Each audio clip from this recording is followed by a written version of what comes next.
Quiero invitar ahora a Joan Quaich. Joan tiene 25 años, es uno de los innovadores y tecnólogos más reconocidos e influyentes de la Argentina.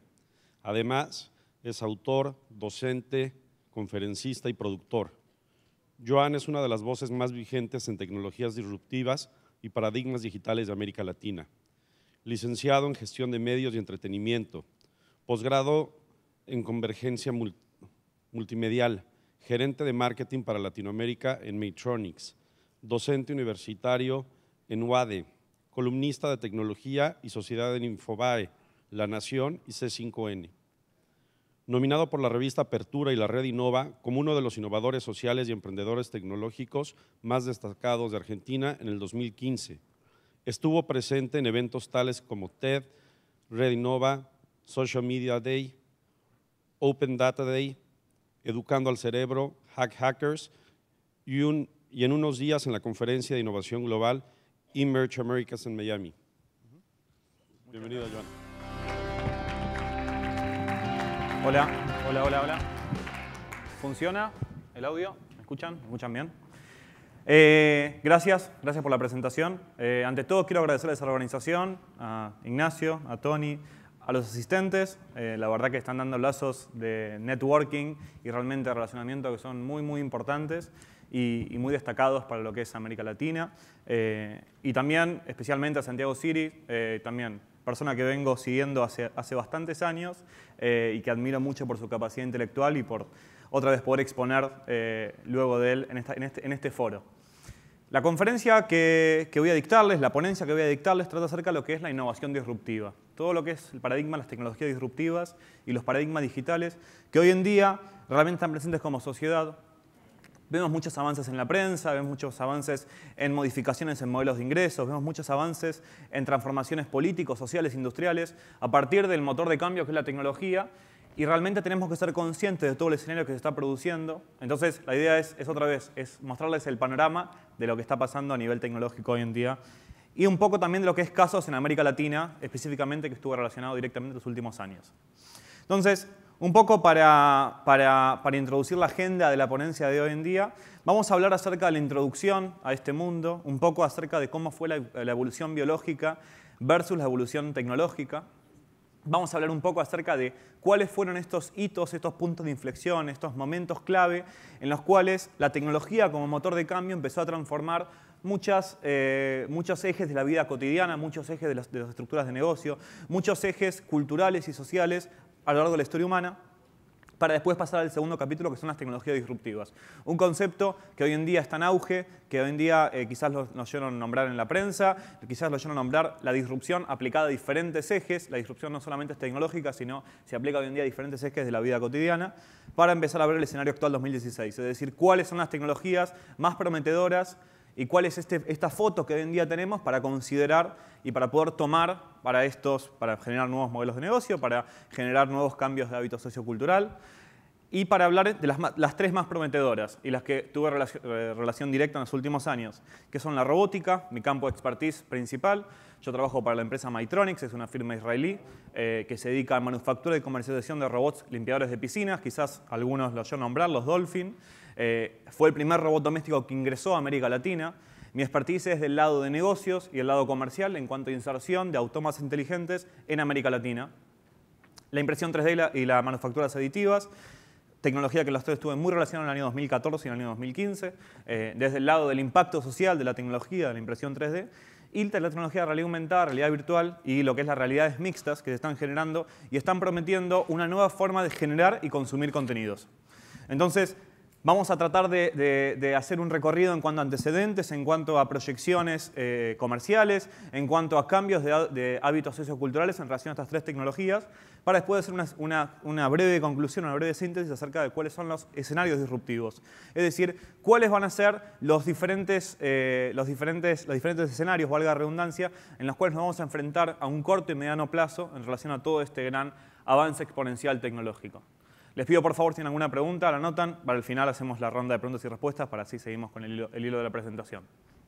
Entonces, bien como Santiago Siri, como bien mencionó, y como mencionaron también otros disertantes a lo largo de la jornada de ayer y también de hoy a la mañana, tenemos claramente una evolución tecnológica que está generando cambios que son gigantes.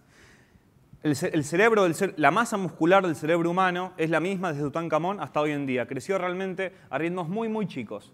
Pero, sin embargo, las grandes revoluciones industriales, que bien mencionamos, las tres grandes revoluciones, y hoy en día estamos frente a la cuarta revolución industrial por este fenómeno de Internet de las Cosas, este fenómeno de blockchain, este fenómeno de las fábricas inteligentes, este fenómeno de sistemas ciberfísicos también, que todavía está en signos de pregunta, y que lo que claramente nos demuestra es que la evolución tecnológica es mucho más superior a la evolución nuestra como sujetos y en cuanto a nuestra capacidad intelectual como sujetos seres humanos. Entonces, tenemos una brecha y tenemos una reality gap, una brecha de la realidad que es, otra vez, es todo lo que está modificando este gran paraguas. Para el año 2040 se estipula que nuestra capacidad, el gran Ray Kurzweil, que voy a tener el honor de compartir escenario con él en unas 2 semanas en Miami, en la ciudad de Miami, en Emerge Américas, proyecta que la capacidad, nuestra inteligencia como seres humanos, para el año 2040 va a ser equiparada al poder de cómputo de la performance de las máquinas. Es decir, en otras palabras, que el performance de las máquinas va a igualar el performance del cerebro humano. Que hoy en día también hay algunos casos experimentales que lo vamos a hablar más en detalle a continuación. Pero antes de hablar de tecnología disruptiva, antes de hablar de tecnologías emergentes, antes de hablar de las tecnologías que realmente prometen que van a modificar a un corto y mediano plazo nuestras vidas cotidianas, vamos a hablar un poco acerca de transformaciones sociales. Claramente estamos en las últimas décadas, lo que vivimos fue algo que fue inmenso, de la asunción del Papa del 2005 versus 2013 y nuestra necesidad constante de depender de un dispositivo móvil. También tenemos que ser conscientes en cuanto a accesibilidad de Internet, de esta red telemática, porque hoy en día hay casi la mitad de la población, casi un promedio de la mitad de la población del mundo no tiene acceso a Internet. Entonces, tenemos que ser conscientes en cuanto a la accesibilidad, en cuanto al funcionamiento, en cuanto a lo que es el auge de las redes sociales, que hoy en día son modelos de negocio que son multimillonarios. En cuanto a transformaciones industriales también, como bien mencionamos, como el caso de Tesla, el caso de las energías alternativas, el caso de las grandes redes de distribución energética, caso de la transformación en cuanto a modelos logísticos, como por ejemplo el caso de Amazon, están realmente mostrando que estamos viviendo transformaciones que son drásticas y que son realmente bruscas en varios aspectos. Y también tenemos las transformaciones tecnológicas, bien como mencionó Santiago, bien como mencionaron varios también, varios disertantes a lo largo de la jornada, tecnologías como el Bitcoin, casos como SpaceX de Elon Musk, casos como de Pirate Bay de hace unos menos de 20 años, otra vez que hablan de la descentralización de la información, el auge de los torrents, el fenómeno de la computadora personal, el fenómeno de esta descentralización del poder de acceder a la información que es Internet, el hombre de la luna. Diferentes transformaciones que tuvimos a lo largo del siglo XX y a lo largo también de los últimos años que realmente marcan un antes y después en la forma en las cuales concebimos la tecnología y la tecnología como motor social, como motor de cambio. Entonces, para arrancar el segundo capítulo, esta imagen es un poco polémica, vamos a hablar acerca concretamente de qué son las tecnologías disruptivas. Y para hablar acerca de lo que es la tecnología disruptiva, vamos primero a definirlas y vamos a ver algunos ejemplos históricos antes de pasar a cuáles son las tecnologías emergentes. Disruptivo es un término que viene del inglés, que es disruptive, que se utiliza para nombrar aquello que produce una ruptura brusca, un cambio abrupto en la forma de hacer una tarea, en la forma de hacer un relacionamiento social.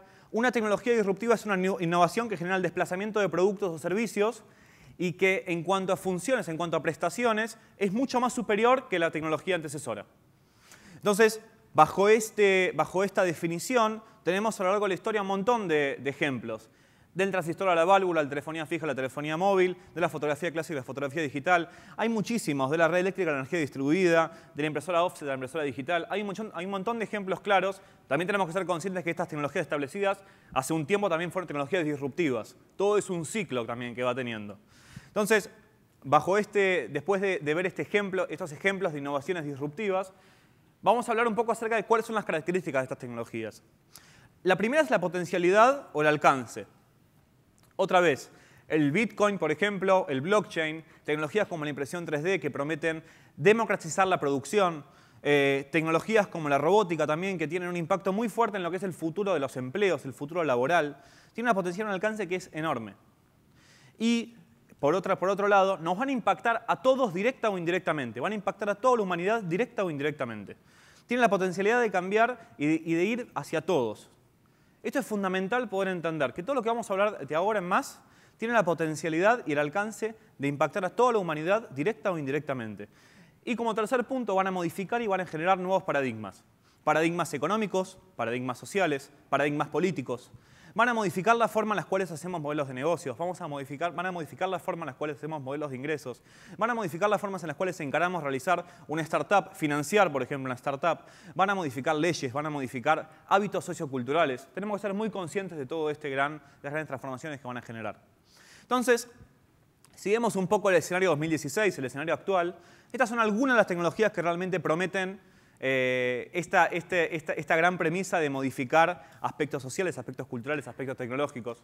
La robótica, como bien mencioné, las ciudades inteligentes, las smart cities con tecnologías como autos autónomos, los drones, el big data, la impresión 3D, la realidad aumentada, la realidad virtual, la Internet of Everything, la Internet del todo, esta descentralización del todo como escenario disruptivo. Entonces, hay grandes consultoras que se dedican a investigar y experimentar todo este tipo de grandes paraguas tecnológicos, como por ejemplo la consultora Gartner, que genera todos los años el ciclo de la sobreexpectación, la teoría de Hype Cycle de Gartner, que lo que hace Gartner es posicionar desde la innovación científico-tecnológica hasta el plató de productividad, hasta el momento en el cual se pueden hacer modelos de negocio escalables y rentables con este tipo de tecnologías. Entonces, cada tecnología tiene su estadio en la teoría y en la práctica. A ver, Gartner dice que a los autos autónomos les falta 5 años más para llegar a un plató de productividad. Sin embargo, hoy en día hay 3 estados de Estados Unidos que permiten el uso legal de autos autónomos. Entonces, también tenemos un gap entre lo que es la teoría y la práctica, pero es interesante empezar a ver todo este tipo de paraguas. Entonces, vamos a empezar a hablar de la primera tecnología o el primer paraguas tecnológico, que es la robótica y la inteligencia artificial.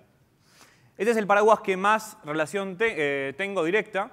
Desde los 16 años yo empecé a ayudar a mi padre en investigaciones. Yo vivía en aquel entonces en Israel. Empecé a ayudar a mi padre en investigaciones en relación a la inserción de robótica en América Latina. Desde curioso, desde chico. Empezar a encontrar estos vacíos estratégicos para poder incorporar robótica a los hábitos socioculturales latinoamericanos. La robótica es un paraguas que realmente es apasionante y que va a generar cosas muy, muy interesantes en los próximos años. Pero ante todo, vamos a definir qué es un robot. Y para definir esto, a mí me gusta compararlo con el cuerpo humano. Entonces, nosotros tenemos un cuerpo humano que sentimos mediante estímulos, que procesamos mediante un cerebro, nuestra unidad de procesamiento central, y que accionamos mediante el cuerpo. ¿Sí? Un cerebro, un cuerpo, cómo funciona el cuerpo humano y cómo operamos bajo cada una de las salas. Ahora, un robot, ¿cómo opera? Un robot siente mediante sensores, procesa mediante procesadores y acciona mediante hardware o software. La robótica no es solamente arturitos, robotinas y máquinas mecánicas que caminan de un punto específico al otro. Es importante empezar a entender esto. Y bajo esta concepción de un robot, podemos determinar que un robot es una batería de sensores especializados que aprenden de un entorno, aprenden de las variables de un entorno para ejecutar un plan de trabajo especializado. Entonces, bajo ese tipo de definición, un lavarropas, por ejemplo, no es un robot. Porque un lavarropas tiene planes de trabajo predeterminados. Un robot tiene la característica de poder aprender de un espacio, de tomar esas variables y poder ejecutar un plan de trabajo especializado. Entonces, pero para esto vamos a definir 3 grandes ejes de este paraguas. Tenemos la robótica, por un lado, tenemos la inteligencia asistida, por otro, y tenemos la inteligencia artificial, por otro lado. Entonces, la robótica ya la definimos. La inteligencia asistida es, en el mundo del software, requiere de otras computadoras, otros seres humanos, para aportar esas variables, ese proceso de aprendizaje, para poder empezar a hacer ese trabajo predeterminado. Y la inteligencia artificial tiene 2 enfoques principales. El enfoque científico y el enfoque tecnológico. El enfoque científico busca crear entes de inteligencia artificial y el enfoque científico busca aplicaciones concretas a esta tecnología. Pero lo importante de destacar es que la inteligencia artificial es totalmente independiente. Es que aprende, es en forma completamente autodidacta, aprende y elabora el plan de trabajo especializado de forma autónoma. ¿Sí? La gran mayoría de patrones hoy en día son de inteligencia asistida, no de inteligencia artificial, que vemos a nivel comercial, a nivel de robótica doméstica, por ejemplo, que es mi expertise. Entonces, y bajo esta definición tenemos 3 grandes tipologías. Tenemos la tipología de robótica experimental, que más que nada es una percepción oriental, el enfoque es más oriental. La robótica industrial, también que vamos a hablar un poco de esto, y la robótica de servicio o robótica doméstica. La robótica de uso residencial, llamémosla. Entonces, hoy en día hay muchos productos a nivel, por ejemplo, robótica doméstica, robótica de servicio. Tenemos robots que pueden limpiar nuestras piscinas, tenemos robots que aspiradoras, tenemos robots que cortan el césped, tenemos robots que limpian ventanas, tenemos robots que pueden servir de mascotas, tenemos robots que directamente son el prototipo de la cuasi-robotina para poder integrarse en un entorno con otro tipo de mecanismos para poder operar, y hasta tenemos robots que limpian parrillas. Entonces, pero lo que es importante entender de todo esto es que esta tecnología está desplazando puestos laborales. Porque cuando un robot llega a una industria es porque ejecuta una tarea decenas de veces de forma más eficaz que un ser humano. Decenas de veces de forma más eficaz que un ser humano. Entonces, esto está generando un desplazamiento y una transformación laboral que es muy importante. Entonces, muchas veces cuando me preguntan a mí de esto, me dicen, che, Joan, pero vamos a quedar todos desempleados. Así. A ver, yo acá me gustaría invertir la pregunta. Me gustaría empezar a preguntarnos qué habilidades tenemos que desarrollar como empresarios, como emprendedores, como partícipes de toda esta gran revolución tecnológica digital para empezar a convivir con máquinas más inteligentes. Porque de aquí para atrás no hay marcha atrás. No podemos tapar el sol con la mano. Entonces tenemos que ser conscientes de todo esto y tengo algunos ejemplos interesantes para poder empezar a pensarlo. Eso es lo que es robótica más móvil, robótica más de productos tangibles. También tenemos la robótica, lo que es la inteligencia artificial o la inteligencia asistida. Patrones como, por ejemplo, el Cortana de Microsoft, el Siri, el nuevo asistente de Facebook, que es el M, y hasta algunos aparatos que pueden convivir como asistentes en un hogar. Entonces, por ejemplo, el Shivo, que es el robot blanco como un globo ocular. Cuando llegamos a nuestra casa nos puede saludar, nos puede indicar qué tenemos pendiente, nos puede sugerir que tenemos que salir con un paraguas o no. Entonces es interesante empezar a ver cómo todo esto se integra a los ambientes cotidianos y a los ambientes de vivienda. Y todo esto que estamos hablando no es ciencia ficción, todos estos son productos que están disponibles hoy en día o proyectos en desarrollo que están hoy en día en pleno financiamiento. Después tenemos la robótica que quizás no está directamente relacionada, como por ejemplo autos autónomos, los autos que se conducen solos. Los autos autónomos son robots, son mecanismos de robótica. Los drones, los vehículos aéreos no tripulados, también son robots. Desde eso hasta robótica más experimental como los robots Nao que juegan al fútbol y hay campeonatos internacionales de lo que es robots que juegan al fútbol. Entonces, es importante empezar a ver las industrias que afecta esta tecnología, porque realmente son amplísimas. Afecta muchísimas industrias. Acá estamos hablando de dos grandes industrias, que es la de servicio industrial, pero realmente dentro de esas afecta muchísimas industrias. Este es un desarrollo que hicimos nosotros en Mytronics, en la empresa donde trabajo actualmente. Es un desarrollo que se llama Poseidón. Es un sistema que lo que hace es detectar en tiempo real ahogamientos en piscinas. Este sistema salvó más de 65 vidas en los últimos 5 años. Ahogamientos en tiempo real en piscinas. Lo que hace el sistema es, mediante un sistema de cámaras acuáticas, detecta cuando hay un ahogamiento en tiempo real por una cantidad de movimientos específicos que hace el cuerpo humano, que no es así, que realmente detecta que se está ahogando, y cuando se produce el ahogamiento, le avisa al guardavidas que el ahogamiento se está produciendo en un punto específico de la piscina para poder rescatarlo. Realmente, y eso también son un sistema de inteligencia asistida que realmente es muy poderoso, porque está salvando vidas. Estamos hablando de la robótica desde un montón de aspectos, y por eso me es interesante empezar a pensar todo esto.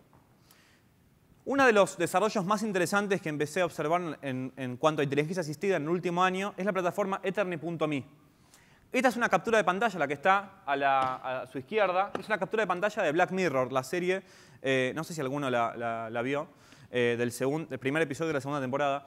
Y Eternity.me es una startup de Silicon Valley que lo que hace es, uno se registra a la plataforma y la plataforma va aprendiendo todos los tatuajes digitales que uno tenga presentes en la red, todas las huellas digitales que uno tenga presentes en la red. Cualquier check-in, cualquier amigo nuevo que se genere, cualquier amigo nuevo que se bloquee, cualquier relación que se genere, cualquier foto que se etiquete, cualquier amigo nuevo, cualquier grupo nuevo social. Entonces la plataforma lo que hace, todavía está en un beta, no está en beta para desarrolladores. Lo que hace la plataforma es, cuando la persona se muere, genera un avatar virtual con tu personalidad, entre comillas, para poder seguir hablando con tus familiares, con tus amigos, con tu pareja, etcétera, etcétera, etcétera. Esta plataforma va a salir a consumidores finales en el año 2018. Es decir, dentro de 1 año y medio. Y todos sabemos muy bien que cuando una plataforma sale a la venta a un consumidor final es porque hay un público que está dispuesto a adquirirla. Puede sonar un poco creepy, pero la verdad que la solución está cambiando la forma en la cual nos relacionamos como personas y entendemos el concepto de vida. Entonces, es interesante empezar a ver, lo que más se le critica a Ethernet.me es el tema de la personalidad entre comillas. ¿Por qué? Porque sigue siendo algoritmos binarios donde 1 más 1 siempre es igual a 2. Y nosotros como seres humanos no siempre es 1 más 1 es igual a 2. Tenemos una variedad de alternativas en la vida cotidiana que realmente es muy amplia. Por eso también puse de fondo, no sé si alguien la puede relacionar, la película Transcendence de Johnny Depp, Morgan Freeman, que también trata acerca de lo que es trasladar una conciencia a una máquina informática y hasta dónde es una máquina o hasta dónde es un ser humano, en ese sentido, en la toma de decisiones. Entonces, un poco en cuanto a lo que es la industria hoy en día, en el año 2016 se están considerando el envío aproximadamente en todas las empresas de robótica mundiales de unas 3 millones de unidades. Se proyecta que para los próximos 3 años, en 2019, se va a duplicar esto a 6 millones de unidades, es decir, 6 millones de unidades en el año enviadas a viviendas, a casas. Y otra vez, en cuanto a robótica industrial, estas son figuras del año 2014. Tenemos a los grandes jugadores que es China, por cuanto a la superproducción asiática, y lo que es Japón, más que nada. En cuanto a la cantidad, a las unidades de robots que hoy en día hay en esas empresas. Entonces, todo esto también tiene implicancias socioculturales. Entonces, hay una teoría que es la teoría del valle inexplicable. Nosotros, y que en forma sintética es esto. El eje X es el nivel de parecido humano, desde el nivel artificial hasta la forma más humana posible. Y el eje Y es el nivel de aceptación, el nivel de familiaridad con esa máquina. Entonces, teóricamente, mientras mayor nivel, mientras mayor parecido tenga el dispositivo a un ser humano saludable, mayor nivel de familiaridad va a tener. Por eso, a un robot industrial tenemos un nivel de familiaridad aceptable, frente a un robot doméstico tenemos un nivel de aceptación aceptable, frente a un robot androide tenemos un nivel de aceptación aceptable hasta ahí, pero después hay una curva que cae. Entonces, por eso, frente, por ejemplo, a un robot humanoide extremadamente similar a un ser humano, tenemos rechazo, aceptación muy negativa. Frente, por ejemplo, a una prótesis robótica metálica, tenemos un nivel de rechazo. Frente, por ejemplo, a un zombie, tenemos un nivel de rechazo, por más que sea más parecido al ser humano. Entonces, esto es el valle incómodo, porque todo esto también tiene implicancias socioculturales. Y hay casos que son muy, muy concretos frente a lo que es la aceptación de la robótica, y más en América Latina, con los ritmos de aceptación tecnológica que tenemos de acuerdo a cada uno de los territorios que nos manejemos. Y acá un poco acerca de lo que es la premisa y el futuro de esta tecnología. Se estipula, esto es una teoría que es extraída de Ray Kurzweil, del Singularity Snare, de su libro, que lo que proyecta es que para el año 2035 la cantidad de robots que haya en el planeta va a igualar la cantidad de seres humanos. Es decir, que dentro de menos de 20 años, la cantidad de robots que haya en el planeta va a superar la cantidad de seres humanos. ¿Qué va a pasar en ese entonces? Va a haber una reconversión de lo que es el concepto del trabajo, va a haber cambios sociales, económicos, industriales que son muy, muy fuertes y tenemos que tomar la tecnología y poder entenderla de forma crítica y consciente, pensando todas estas cosas que van a suceder. Y hoy en día la estamos observando directamente. Eso es un poco acerca del primer paraguas. Segundo paraguas, vamos a cambiar de tecnología ahora. En los últimos años, en los últimos 3, 4 años, se viene hablando muchísimo y se viene apostando muchísimo en el mundo de las startups, en el mundo de los fondos de inversión, acerca de lo que es la realidad aumentada, la realidad virtual y la realidad mixta. A mí no me gusta poner el concepto de holografía, lo vamos a hablar más adelante, porque ahí hay algo que no coincido con las corporaciones. Pero estas tecnologías lo que hacen es, prometen establecer una nueva forma de generar y consumir contenidos. Y antes de hablar de eso, me gustaría hablar de una teoría, que es la teoría de los entornos. La teoría de los entornos lo que hace es, en un extremo tenemos la realidad. La realidad es, por ejemplo, que hoy es viernes, estamos en el Foro Sinergia en Latinoamérica. No voy a entrar en una discusión filosófica acerca de qué es la realidad, pero hoy en día esta es nuestra realidad, punto número 1. Después tenemos la realidad aumentada, que la realidad aumentada es la inserción de capas de virtualidad en contextos físicos reales. ¿Qué significa eso? Esta proyección es una realidad aumentada. Este reloj que tengo acá es una realidad aumentada. Cualquier dispositivo móvil que tengan ustedes enfrente son realidades aumentadas. Desde eso hasta un código QR, desde un código QR hasta un Google Glass. Cualquiera son realidades aumentadas. ¿Sí? Después tenemos un tercer entorno que es la virtualidad aumentada, que es lo opuesto de la realidad aumentada. ¿Qué significa esto? Insertar capas de realidad en contextos físicos virtuales. Una teleconferencia por Skype, un mensaje de voz por WhatsApp, una foto que enviemos es extraer, tomar una capa de la realidad para poder colocarla dentro de un ambiente virtual. Y después tenemos un cuarto entorno que es la virtualidad, que hoy en día se llama popularmente realidad virtual. La realidad virtual es la abstracción completa de esa realidad a una realidad alterna, plagada de estímulos. Estímulos visuales, estímulos sonoros, estímulos físicos, estímulos de diferentes tipos. Entonces, esta aclaración es más que nada lo que hace es seguir confrontando esta realidad virtual versus la realidad aumentada, que hay bastante ahí confusión en base a eso. En cuanto a realidad aumentada, yo tuve el privilegio de formar parte de un proyecto de Google el año 2003 en la Argentina, que experimentamos con Google Glass, con la tecnología de Google Glass. En cuanto a implicancia social que tiene, hubo proyectos muy interesantes que salieron y hay como muchas empresas que acá son bastante polémicas. Hay, por ejemplo, hoy en día una empresa de Tel Aviv, que es la empresa Face.com. Hoy en día tiene 80 millones de caras en línea. ¿Qué significa esto? Yo puedo observar a cualquiera de ustedes, no los conozco, y puedo obtener todas sus huellas digitales, toda la actividad que tengan presentes en la red. Nombre, teléfono, redes sociales, antecedentes criminales, otras fotografías, amigos, redes de contacto, cualquier cosa. Y lo más interesante de esta tecnología, o lo más polémico de esta tecnología, es que no solamente hace falta un Google Glass para poder hacerlo, sino que se puede hacer potencialmente con cualquier dispositivo móvil, cualquier supercomputadora portátil que tengamos en nuestros bolsillos. Desde esa aplicación, que puede sonar un poco también creepy o un poco también polémica, hasta aplicaciones sociales. Nosotros en Argentina, en el año 2013, desarrollamos una aplicación conjunto a la gente de Google, formé parte de un grupo, que trabajamos en una aplicación para poder transcribir conversaciones en tiempo real para personas sordas. Entonces, una persona sorda se ponía el Google Glass y podía hablar con una persona y poder transcribir conversaciones en tiempo real. Que la tecnología realmente cambiaba la vida de esa persona. Entonces, la realidad virtual tuvo una gran cantidad de antecedentes previos. Se estuviera hablando de realidad virtual desde la década del 80. Tuvo un pico de expectativas muy grande en la década del 90, a principios de la década del 90. Lo que pasaba con la tecnología es que tenía un problema de latencia, un problema del movimiento de la cabeza en relación al contenido, y lo que generaba vómitos, generaba mareo, generaba un tema de motion sickness ahí que era bastante delicado. Hoy en día se empezó a retomar la conversación de realidad virtual cuando Facebook adquiere Oculus Rift en $2.000 millones en el año 2014. $2.000 millones es más de lo que pagó Google por YouTube.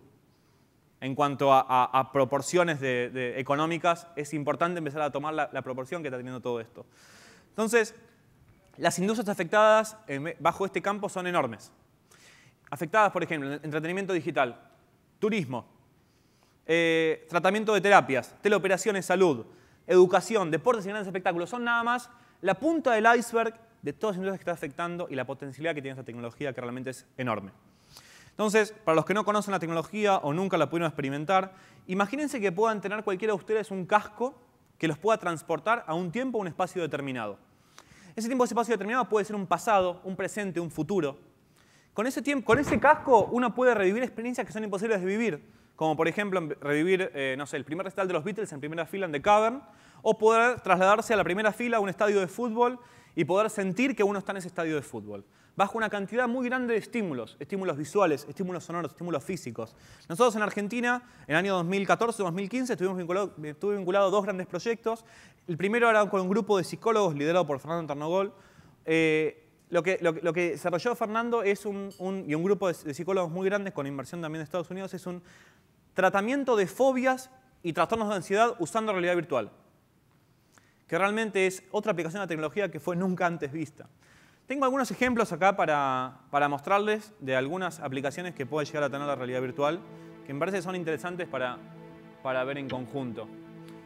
Entonces, imaginémonos que podamos a nivel educativo, por ejemplo, trasladarnos a escalas que son imposibles de explorar, como por ejemplo empezar a navegar el cuerpo humano, miremos a donde miremos, empezar a navegar o manipular un hueso, un órgano, entrar a un torrente sanguíneo, manipular una célula. Todo esto que estamos hablando son desarrollos que hoy en día son comercialmente viables y están disponibles al consumidor final.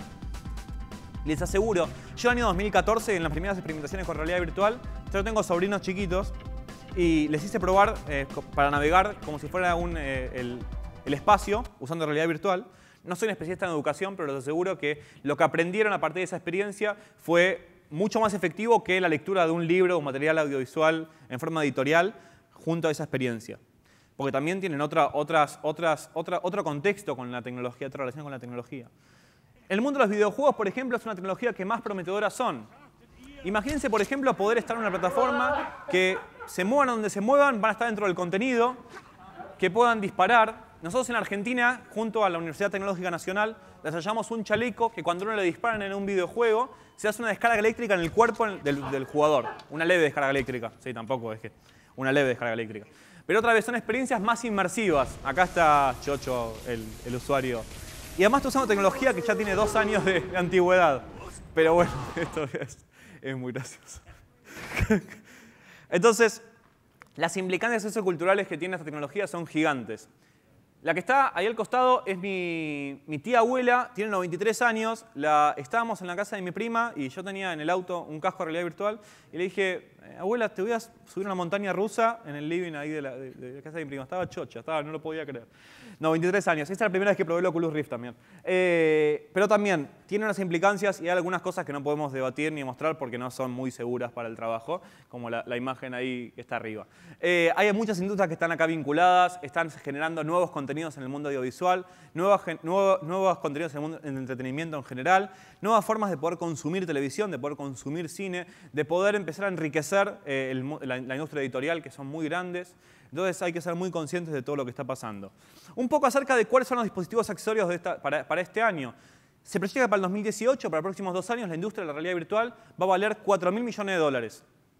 Hoy en día los dispositivos que están en auge son el Oculus Rift, que hoy en día se lanzó hace una semana a consumidor final, se empezó a enviar.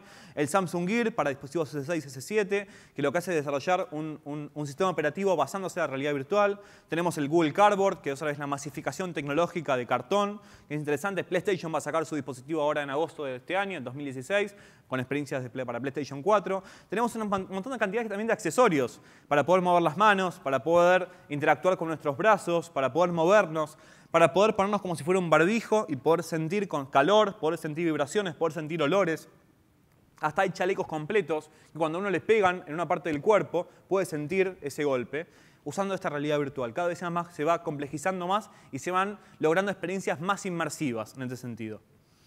Y otra vez, si hablamos de integraciones, porque tenemos una multiplicidad cantidad de accesorios, quizás en un futuro se va a simplificar seguramente, pero hay algunas integraciones que son muy interesantes, como por ejemplo el caso de los HoloLens de Microsoft. HoloLens desarrolló unos anteojos de realidad aumentada y lanzó un proyecto de holoportation, lo llaman ellos, teletransportación holográfica. Entonces, las dos personas no están en el mismo lugar físico. Abajo pueden ver lo que está viendo la persona que tiene puestos los anteojos.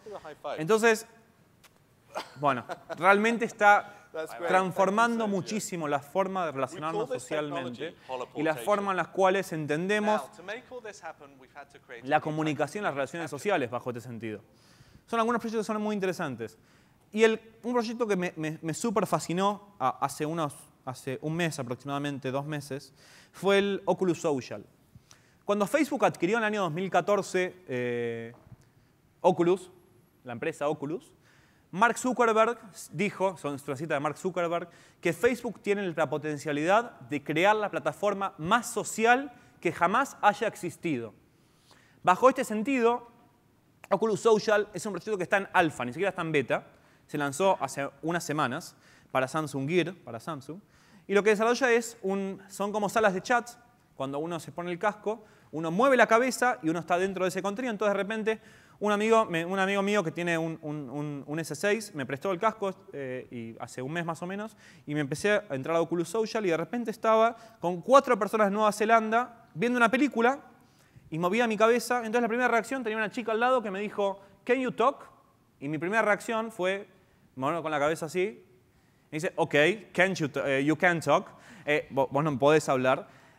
Fue muy fuerte para mí estar dentro de un contenido, en una misma sala, viendo una película, 40 minutos con gente de Nueva Zelanda y Estados Unidos, interactuando en tiempo real. Y la verdad que fue una experiencia muy, muy fuerte. Es un alfa esto.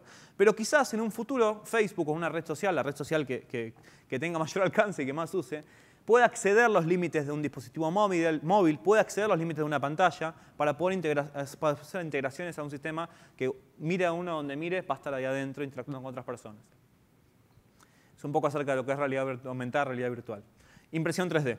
La impresión 3D, también llamada la gran democratización de la producción, también llamada, forma parte de la cuarta revolución industrial en cuanto a lo que es la promesa de que promete que cada uno pueda producir cualquier cosa en un futuro. Toda esta tecnología tiene un principio que es muy fundamental para poder entenderla. Nosotros desde la invención de la computadora personal, siempre fuimos un proceso de digitalización. Es decir, de convertir átomos, de convertir partículas físicas del mundo real a bits. De poder adaptarnos a ese nuevo entorno de ceros y unos. Entonces la impresión 3D es justamente a la inversa. Es convertir bits, convertir ceros y unos a átomos. Sin importar la materia prima. Porque la materia prima va a tomar un segundo plano en ese sentido. Tenemos que empezar a hablar de la implicancia que tiene toda esta tecnología. Se proyecta que para el año 2035 el 50% de la manufactura va a estar vinculada a técnicas de impresión 3D y de manufacturas aditivas. Tiene implicancias que son fuertísimas en relación a lo que son barreras económico-políticas, culturales, muy fuertes. Un poco acerca de lo que son antecedentes de la impresión 3D. Tiene dos grandes antecedentes. El primero es RepRap, esa impresora que ven, esa medio con cables raros y medio ahí armada. Es una impresora 3D de código abierto. Cualquiera de ustedes potencialmente puede acceder a la página de RepRap y fabricar una impresora propia. Ahora bien, una impresora 3D puede fabricar hasta un 50% de otra impresora 3D, de una de estas, salvo las partes electrónicas.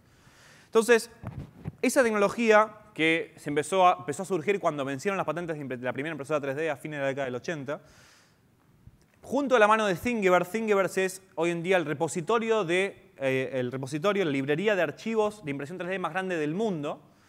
Junto a Thingiverse, que hoy en día, si no me equivoco, tiene alrededor de 3 millones de objetos, empezaron a fomentar lo que es la inserción tecnológica de esa tecnología. Hoy en día la impresión 3D, el 50% de la cuota de mercado de impresoras 3D en el mundo son de código abierto. El 50% de la cuota de mercado de impresoras 3D hoy en día en el mundo son de código abierto. Y las industrias afectadas son otra vez gigantes. Otra vez tenemos una potencialidad y un alcance que es enorme. Impresión de viviendas. En el año 2015, el año pasado, hubo un proyecto en China que se imprimieron 10 viviendas de 43 metros cuadrados cada una en tan solo 48 horas. Ahora bien, no solamente es el tema de velocidad, también tenemos el tema del costo, porque cada una de esas viviendas salía el 10% de lo que salía a valer una vivienda tradicional en esa zona de China. Impresión 3D de carcasa de celular, impresión 3D de armas. Y para imprimir un arma con una impresora 3D también es un alcance que es gigante. No hay que ser un experto informático, es bajar un torrent y esa arma 3D, otra vez, no está regulada, no hay acá propiedad, no hay legislación sobre este tipo de impresiones. Y es interesante empezar a ver la potencial de esta tecnología. Juguetes, pizzas, zapatos, diseño de moda, prótesis de piernas, de manos, drones impresos en 3D, yesos, que es algo que va a tener una potencialidad en los próximos años, creo que muy fuerte. Impresoras 3D de tejidos celulares para póstuma inserción de células, impresión 3D potencialmente de órganos, guitarras, autos. Esto es nada más un pantallazo muy grande de lo que son las industrias afectadas en impresión 3D, que son gigantes. Y hablamos antes de teoría de Gartner, esto es el ciclo de sobreexpectación de Gartner en cuanto a impresión 3D. Como les comenté, Gartner es una consultora que analiza desde la innovación científica hasta su plató de productividad, hasta el plató de productividad.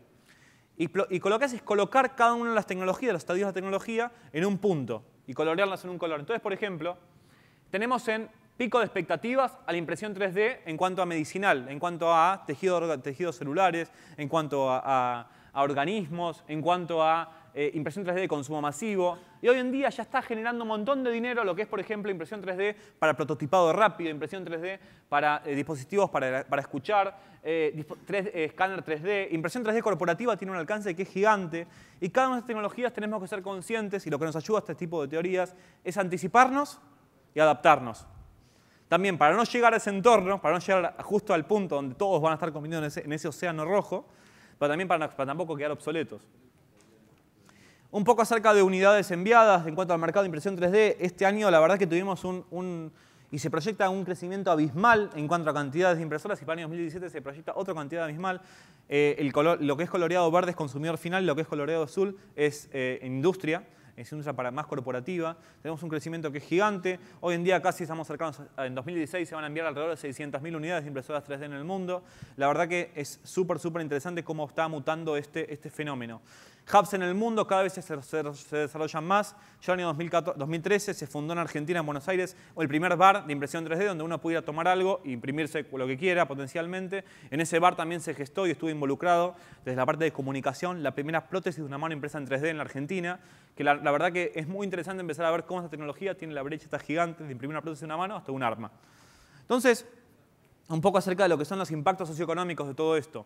En la impresión 3D, si yo tengo un auto importado y se me rompe una manija, no tengo que depender de barreras de acceso a divisa extranjera, no tengo que depender de accesos a niveles de importación, no tengo que acceder a lo que son políticas, a lo que es el mundo de la política y legislación. Es como si fuera un archivo PDF que se manda de un punto A a punto B y yo lo imprimo o en mi casa o en una impresora 3D que tenga cercana a mi hogar.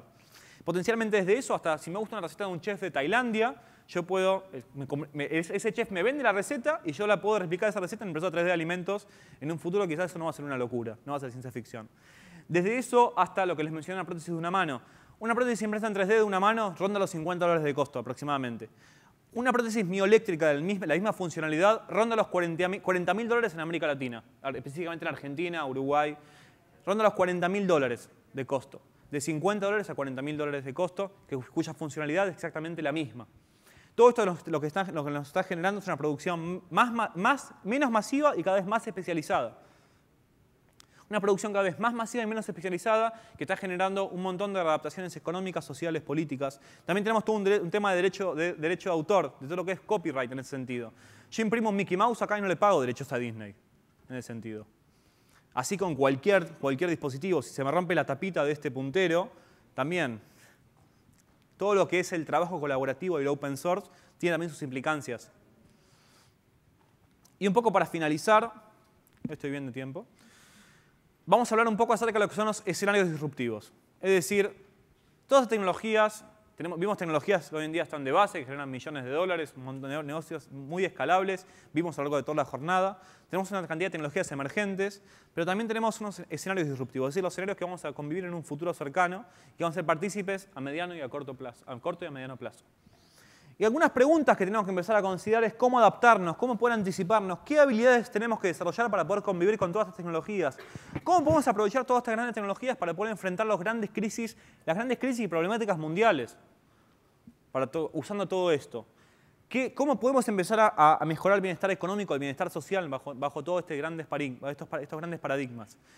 Y esto es una breve síntesis de toda la charla, que lo que hace es un poco sintetizar hacia dónde vamos y cómo se está construyendo todo el ecosistema. Hoy en día tenemos una cantidad de tecnologías que son tecnologías de base. Tecnologías como, por ejemplo, Internet, el social media, el mobile, la nube, el big data. Tecnologías que hoy en día generan modelos de negocio y generan empresas y empleo a millones de personas y que realmente son la base de todo lo que viene a continuación. Otra vez, por encima de esta estaría la electricidad o estarían otras tecnologías más antecesoras, obviamente. Después tenemos una gran cantidad de tecnologías disruptivas. Tecnologías que van a generar cambios abruptos. Tecnologías como la robótica, impresión 3D, el Bitcoin, el blockchain, la nanotecnología, las energías alternativas, las energías renovables, Internet de las cosas, sistemas cognitivos, realidad virtual, realidad aumentada. Esas son nada más algunas de las tecnologías emergentes que en conjunto con las tecnologías de base van a generar los escenarios disruptivos. Y después tenemos los escenarios disruptivos, es decir, los escenarios que vamos a convivir en un futuro cercano. Escenarios como, por ejemplo, la inteligencia superartificial, la democracia 2.0, la economía circular, el dinero 2.0, el movimiento maker, las ciudades inteligentes, el transhumanismo, es la extensión radical de la vida. Los escenarios disruptivos que vamos a vivir en un corto y mediano plazo y vamos a ser partícipes todos nosotros. Pero lo más importante de todo esto es que está generando nuevos paradigmas sociales, económicos y políticos. La tecnología avanza realmente a ritmos exponenciales y muy por detrás vienen los cambios sociales, después los cambios económicos y finalmente los cambios políticos. La brecha que está de por medio de nuestra oportunidad como empresarios, como políticos, como emprendedores, como partícipe de toda esta gran revolución tecnológica digital, para empezar a formar modelos de negocio más sustentables, para poder empezar a gestar modelos de negocios que generen un mejor bienestar económico y mejor bienestar social para toda la humanidad y para nosotros mismos también. Muchísimas gracias para todos. Gracias. Gracias. Estoy abierto a preguntas, obviamente, si alguno tiene un comentario. ¿Qué? No. Sí, señor Vicente Fox. El hambre, la pobreza y la salud No tengo de los micrófono. pobres, ¿cuándo? El hambre, la pobreza y la salud de los pobres, ¿cuándo? ¿Cuándo están estos listados? El objetivo de todo esto es empezar a pensar en todas esas realidades que tenemos como sociedad, pero todo tiene un ciclo. La tecnología tiene una innovación científico-tecnológica, tiene una adopción de los que son los primeros adoptadores tempranos, después están las personas que los siguen adoptando. Hay todo un ciclo, unas barreras. Hay muchas startups que están empezando a pensar todas las tecnologías justamente para todas esas problemáticas mundiales que hay en el mundo. Y otra vez, nosotros desde Argentina trabajamos mucho en lo que es impacto social de estas tecnologías, es decir, pensar cómo resolver problemáticas específicas con estas tecnologías emergentes y problemáticas del mundo real y poder hacer como una licuadora y empezar a ofrecer una solución con todas estas tecnologías. ¿Más preguntas? ¿Alguna? Sí. Gracias. Gracias. Sí. Ahorita que comentabas de las impresoras 3D y demás, digo, es algo que me viene la duda, ¿no? Digo, me imagino que un brazo robótico, ¿no? Que cuesta $40,000, $50,000, bueno, pues esos $40,000, $50,000, no sé qué porcentaje sea lo que cuesta realmente hacerlo, pero quizás son 10,000 o son 5,000, y los otros 30 o 35, pues es la investigación de la empresa que lo desarrolló durante muchos años, etcétera, ¿no? O lo que decías, el ejemplo de imprimir tu Mickey Mouse y no pagar regalías a Disney, bueno, pues es una marca, ¿no? Que ha desarrollado Disney durante muchos años y es como se fomenta el desarrollo y la investigación y todo, ¿no? ¿Cómo empatas en esta tecnología en particular bueno, que las empresas y los entes sociales sigan invirtiendo para desarrollar tecnologías, más bien, ¿dónde recuperan ellos la inversión, ¿no? Digo, Gracias, es muy buena pregunta. La verdad que el surgimiento del poder de la red, también siguiendo conceptos que se vieron a lo largo de toda la jornada, es gigante. A ver, tenemos por ejemplo una realidad que es el trabajo colaborativo en Internet. Las prótesis, por ejemplo, las prótesis de diferentes partes del cuerpo, se suben a Internet en código abierto y se empiezan a modificar y a tunear de acuerdo a este poder colaborativo de la red y los datos abiertos. Para mí las corporaciones tienen que empezar a considerar estos fenómenos de forma abismal. Es decir, empezar a considerar que hay un movimiento gigante en Internet, hay un movimiento maker que es gigante, que se nutre de todo lo que son los datos abiertos, que se nutre de todo lo que es el trabajo colaborativo, que entiende que ya no es más el tema de los celos frente a una idea. Es decir, que se sube una idea, se empieza a modificar y se empieza a tunear para realmente lograr el producto final. Entonces que ya hay más independencia, hay más descentralización del todo. Me parece que es fundamental que las corporaciones y los organismos gubernamentales empiecen a pensar todas estas realidades que están presentes en la red hoy en día, porque realmente es muy difícil ir contra esto. Entonces, me parece que todo el tema de licencias, todo el tema del derecho de autor, todo el tema de lo que es la propiedad intelectual en relación a lo que es impresión 3D, depende muchísimo de esta adaptabilidad y flexibilidad de parte de corporaciones frente a estas realidades en las redes telemáticas. Sí, señor. No me expliqué bien. Sí. Ahí te va otro Sí. ejemplo. Yo lo que trato es de ver por qué quienes están en esta vanguardia, quienes invierten el dinero, no piensan con más responsabilidad social. Por ejemplo, si Uber hubiera pensado los millones de empleos que está desplazando, en buena medida sustituyéndolos por otros y causando ahora sí que un daño disruptivo fenomenal. ¿Qué tal si hubiera pensado también socialmente y hubiera dicho, esta gran tecnología voy a llevarla a los que ya tienen un taxi y un empleo y los voy a hacer más eficientes y los voy a hacer más exitosos? Mi punto es ese, veo que la tecnología está guiada por la hambruna de hacer dinero, por ver dónde está el segmento donde hago dinero y no donde le hago bien a la humanidad. Coincido absolutamente.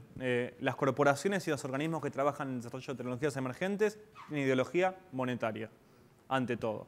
Y más considerando toda esta gran brecha que hay entre la evolución tecnológica y las realidades que tenemos a nivel económico.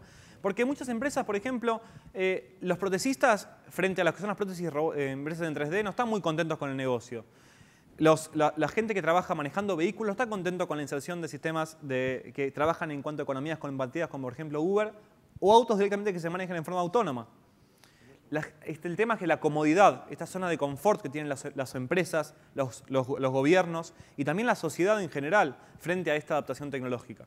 Entonces, las empresas tienen una ideología monetaria, lógicamente en primera instancia. Las tecnologías, otra vez, las que están en punta de todo el desarrollo tecnológico tienen ideología monetaria y también en parte ideología académica también y plagada de intereses sociales también y económicos en base a esto. Por eso, una de mis misiones al difundir todas estas tecnologías es empezar a pensar de forma crítica y consciente la responsabilidad que tenemos de saber todo esto, de saber este conocimiento acumulado para poder realmente aplicar al bienestar social y desde el alcance pequeño que hacemos de la ciudad de Buenos Aires y en la Argentina, queremos contagiar todo esto y que más gente se anime a poder invertir en tecnologías disruptivas con impacto social y que realmente generen un bien en la humanidad. Porque también es importante esto. Las tareas vinculadas a la creatividad, a la comunicación, al cruce creativo de información, no lo pueden hacer los robots. Por ahora. A un corto y mediano plazo no lo pueden hacer los robots. Entonces, lo que está también haciendo un sistema es delegando el tiempo, dejándolo al ser humano aprovechar su potencialidad que lo destaca como ser humano. Entonces, un robot llega a una industria porque ejecuta una tarea decenas de veces de forma más eficaz que un ser humano. Entonces, por ejemplo, yo trabajo con lo que es robótica doméstica.